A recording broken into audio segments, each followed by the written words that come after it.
Hey, I'm Ryan, and this is the story of how my marriage fell apart. When people think of mechanics, they often imagine greasy hands, a passion for cars, and a relentless drive to solve mechanical problems. For me, though, it's just a job, one I'm good at, but never expected to define my life. I work hard, pay the bills, and keep my head above water, or at least, I thought I did. I never saw it coming. I wasn't the jealous type, and I trusted my wife, Laura, completely. We had been married for 8 years, and while things weren't perfect, I thought we were solid.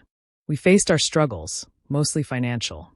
My paycheck as a mechanic wasn't great, but I worked overtime when I could, and Laura worked part-time at a boutique while handling most of the household duties. We made it work, or so I thought. It was a Wednesday. I had just finished working on an old Ford pickup that had given me more trouble than I cared to admit. Needing a break, I decided to grab a burger at a diner across town. It wasn't a place I usually went, but it had recently gotten good reviews from a couple of friends and coworkers, so I figured I'd give it a try. That's when I saw her, Laura, at a new restaurant nearby. She was sitting in a booth by the window, laughing at something the man across from her said. She looked radiant, carefree. It wasn't just a casual lunch between friends. It was the way she leaned toward him, how his hand lingered on hers. My stomach churned. I sat frozen, unable to move, unable to look away. The man was well-dressed in a tailored suit, with a confident air about him. Everything I wasn't. I didn't confront them. I didn't even finish my burger. I paid my tab and left, my mind racing. Was I overreacting? Could it have been just an innocent lunch? But deep down, I knew I had never seen Laura look at me the way she looked at him. The next few days were a blur. I tried to act normal, but every time I looked at Laura, I felt sick. I couldn't accuse her without proof. If I was wrong, I would destroy our marriage for nothing. So, I did something I never thought I'd do. I hired a private investigator. It wasn't cheap. The $1,200 retainer fee stung, not to mention the hourly rate for their work, especially with our finances already tight. But the investigator was a guy I had worked with before on his wife's car, and he gave me a discount. He laid out a plan to keep my costs as low as possible. I needed answers, so I paid for it. For 2 weeks, I worked overtime while the investigator followed Laura. Whenever I was around her, I pretended everything was fine. I kissed her goodnight, did all the normal things we did, and forced myself to smile when she told me about her day, all while my heart felt like it was being crushed from the inside.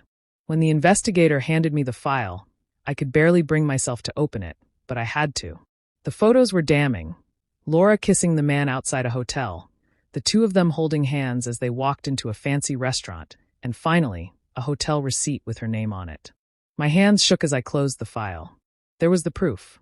My wife was cheating on me. That night, I waited for Laura to get home. She walked in humming to herself, gave me a quick kiss on the cheek, and headed to the kitchen. I followed her, holding the file in my hand.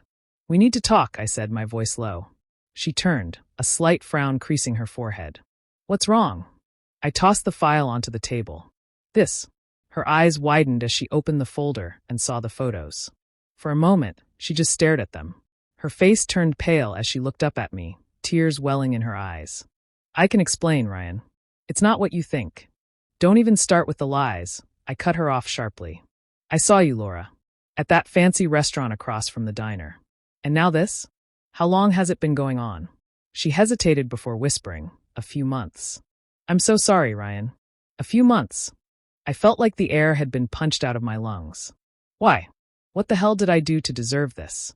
Her tears spilled over as she choked out, "It's not what you think. It's not about you. It's about me. I needed more." I let out a bitter laugh. "More? What? Sex? Money? Excitement? What did he give you that I couldn't?" She hesitated again, and that pause told me everything I needed to know. "He helped me with the bills. We were struggling, Ryan. And I worked my ass off." I shouted, the anger boiling over. "I sacrificed everything to keep us afloat, and you went behind my back? You sold out our marriage to pay bills?" "Yes," she cried, trembling. "And you, Ryan, you don't have ambition. You're content to stay a mechanic forever. And I wanted more for us. For me." Her words cut deeper than any wound ever could. My job might not have been glamorous, but it was honest. It put food on our table and kept a roof over our heads. Now she was throwing it all in my face. She started sobbing, but I felt nothing but anger and betrayal. You know what? I said coldly. I'm done. We're done. Wait, she cried, grabbing my arm. We can fix this. I'll stop seeing him, I promise. Just don't leave me.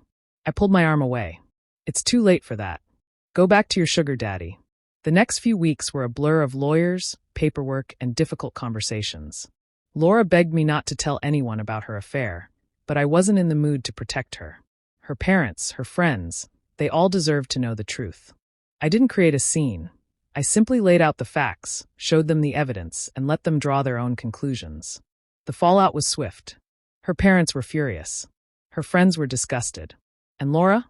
She was humiliated. The divorce was finalized quickly, thanks to the evidence I had. I moved into a small apartment near the shop, leaving Laura to deal with the house she could no longer afford. That wasn't my problem anymore. A few months later, I heard that her affair partner had dumped her. Apparently, he was never interested in anything long-term. He just enjoyed the thrill of destroying our marriage. Laura tried to reach out to me, but I ignored her calls and texts. I didn't know her anything. As for me, I focused on rebuilding my life. I applied for a senior position and eventually transitioned into heavy-duty mechanical work. Starting over wasn't easy, but I was free from lies, betrayal, and a woman who didn't appreciate what she had. If you're listening to this, remember, if you're working hard to take care of yourself and your family, don't let anyone make you feel like you're not enough. You're doing your best, and if they can't appreciate that, let them go. Husband uncovers wife's affair during lunch break. His reaction will shock you. #cheating.